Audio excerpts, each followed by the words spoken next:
Shalom Beberajá. Vamos a continuar con la historia de los hebreos en Cuba.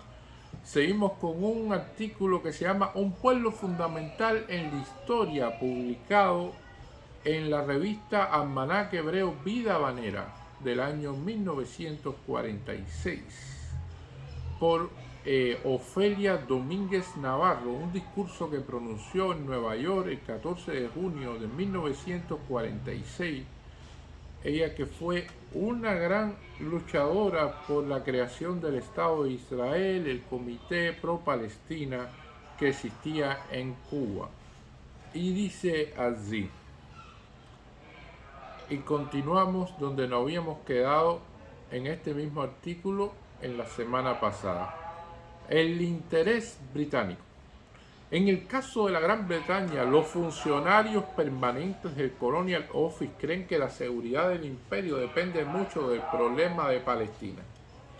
El Medio Oriente, especialmente los países árabes, es una vasta área de unos 5 millones de kilómetros cuadrados de territorios casi despoblados y en condiciones muy atrasadas.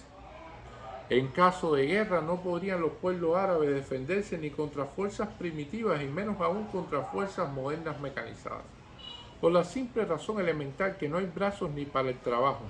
En ese estado de desamparo del Medio Oriente que se ha constituido siempre una atracción para aquellas naciones poderosas que tienen ambiciones de expansión territorial y económica, el Drang nach Osten, impulso hacia el oriente de Alemania, fue eliminado ya durante la Primera Guerra Mundial. Los franceses, acosados mediante los sistemáticos y persistentes esfuerzos británicos, fueron removidos poco a poco de sus posiciones en el Medio Oriente durante la Primera Guerra Mundial.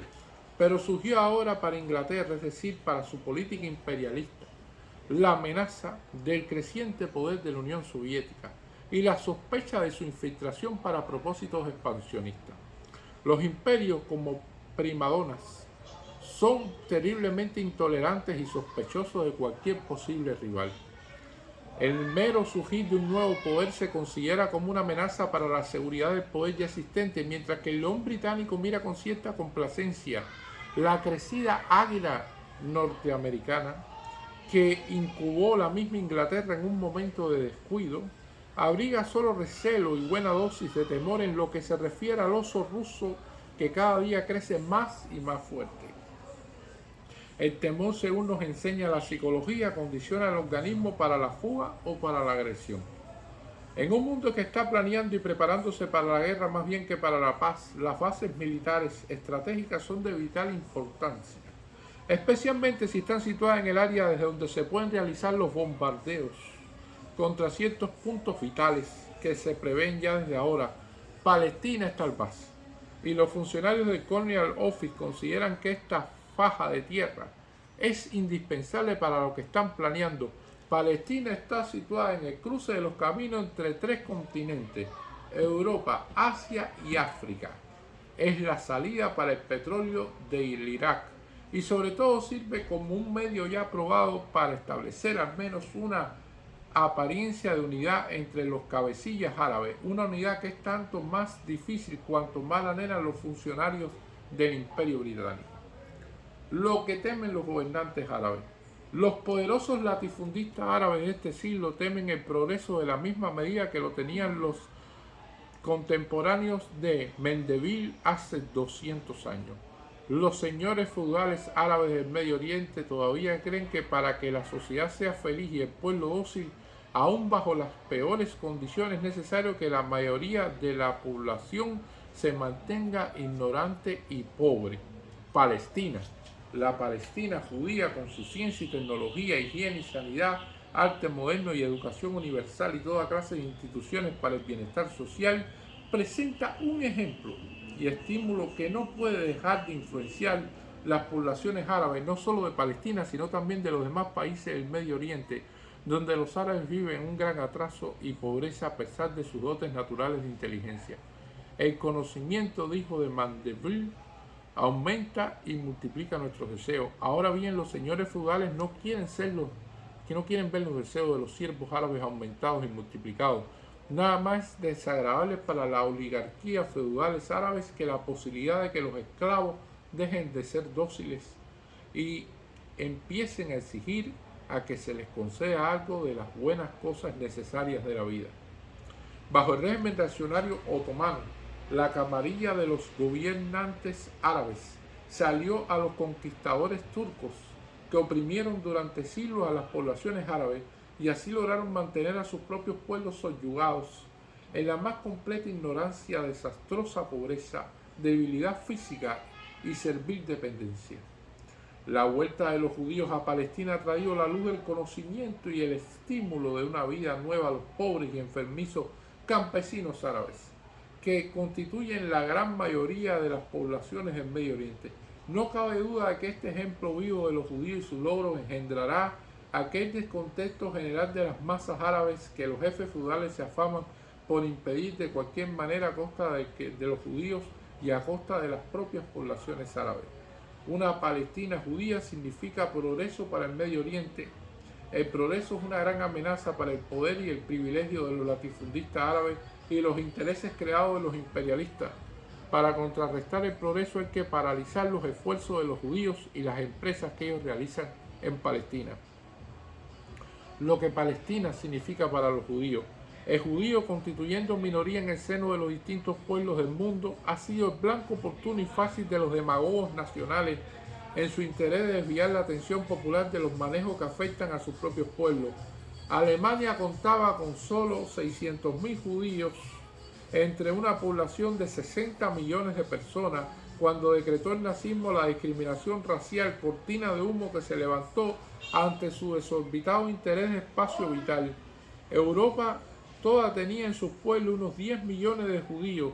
6 millones fueron triturados por la brutal maquinaria de guerra del nazifascismo y hoy 1,5 millones de judíos buscan desesperado el camino de Palestina en un esfuerzo casi biológico de supervivencia. Palestina es para el pueblo judío la representación geográfica de su existencia. En un mundo formado por naciones, cada una viviendo dependiente o independientemente en su propio territorio, ser la única nación que carece de tal territorio crea una situación llena de graves peligros para todos, tanto para el pueblo judío como para los demás pueblos de la tierra. Así como el niño sin hogar es la causa de pesar para la comunidad donde vaga desamparado, de la misma manera una nación errante es causa de sufrimiento para ella misma y la causa inconsciente de degradación para todos aquellos que participan en la persecución o toleran el exterminio de inocentes seres humanos. El mejor medio factible para poner término al sufrimiento de los judíos y para impedir la degradación de los no judíos es devolver a ese pueblo su estatus de nación y un lugar en la familia de las naciones. El interés internacional en el problema de Palestina, pero en este problema también hay un interés internacional que es de suma importancia. La palabra internacional ha sido tan vagamente usada que quizás sea innecesario darle una definición más clara y exacta.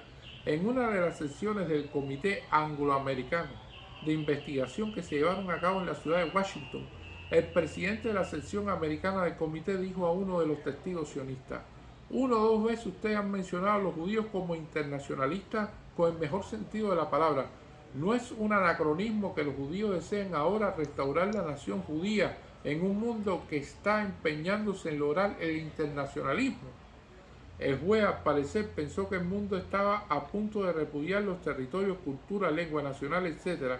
La misma Organización de las Naciones Unidas recalca el hecho de que un pueblo debe tener el estatus de nación antes de que pueda formar parte de este cuerpo internacional.